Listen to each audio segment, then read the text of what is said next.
சுண்டல் செய்யலாம். வெள்ளை கொண்டக்கடலை எடுத்து நான் 1/4 கிலோ ஊற வச்சுருக்கிறேன். சாயங்காலம் செய்கிறதா இருந்தால் காலையில் ஊற வச்சுடுங்க. காலையில் செய்கிறதா இருந்தால் நைட்டே ஊற வச்சுடுங்க. அப்போ தான் நல்லா ஊறி இந்த மாதிரி நல்லா பெருசாக வரும். இப்போ நம்ம வந்து குக்கரில் போட்டுக்கலாம். ஒரு 6-7 விசில் வர வரைக்கும் நம்ம வேக வச்சுக்கலாம். இப்போ நான் தண்ணி ஊற்றிட்டேன் குக்கரில். நம்ம ஊற வச்சுருக்கிற கொண்டக்கடலையே போட்டுக்கலாம். இப்போ உப்பு கொஞ்சம் போட்டுக்கலாம், சுண்டலுக்கு தேவையான அளவுக்கு. கொஞ்சமாக மஞ்சள் தூள் போட்டுக்குங்க. இப்போ நம்ம குக்கர் மூடி போட்டு மூடிடலாம். ஒரு 7-8 விசில் வர வரைக்கும் நம்ம நல்லா வேக வச்சுக்கலாம். பாருங்கள், சுண்டல் நல்லா வெந்துடுச்சு. எங்கள் கையில் எடுக்கும் போது நல்லா வெந்துடுச்சு சுண்டல். இப்போ நம்ம வந்து வேறு பாத்திரத்தில் வடிகட்டிக்கலாம்.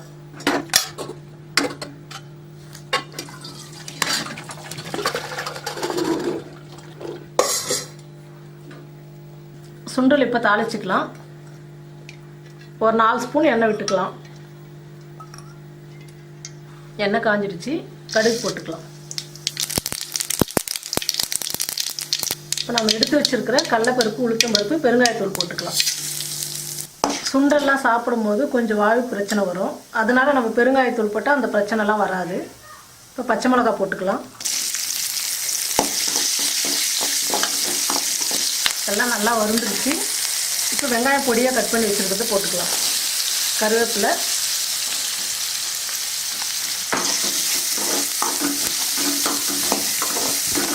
நம்ம ஏற்கனவே சுண்டலுக்கு வந்து உப்பு போட்டுட்டோம்.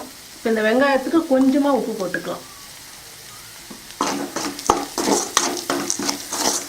நல்லா கலக்கி விட்டுடுங்க. சுண்டலுக்கு வந்து எப்போவுமே வெங்காயம் வந்து ரொம்ப வதங்கக்கூடாது. சுண்டலோட வெங்காயம் சாப்பிடும் போது ரொம்ப டேஸ்ட்டாக இருக்கும். இப்போ நம்ம சுண்டல் போட்டுக்கலாம்.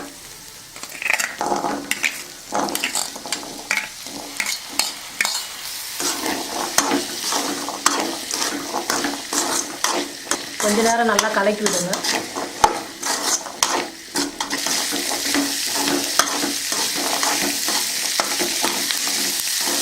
தேங்காய் துருவி வச்சுருக்கிறது சுண்டலுக்கு போட்டுக்கலாம்.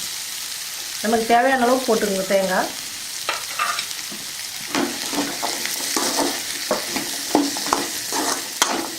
சுண்டல் எல்லா வகையுமே வந்து காராமணி, பச்சைப்பயிறு, கருப்பு கடலை, இந்த மாதிரி வெள்ளை கொண்டக்கடலை எல்லாம் குழந்தைங்களுக்கு செஞ்சு கொடுங்க. ரொம்ப சத்தானது.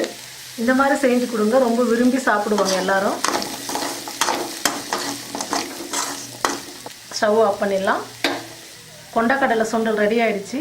செஞ்சு சாப்பிட்டு கமெண்ட்டில் சொல்லுங்கள், ஷேர் பண்ணுங்கள். நன்றி.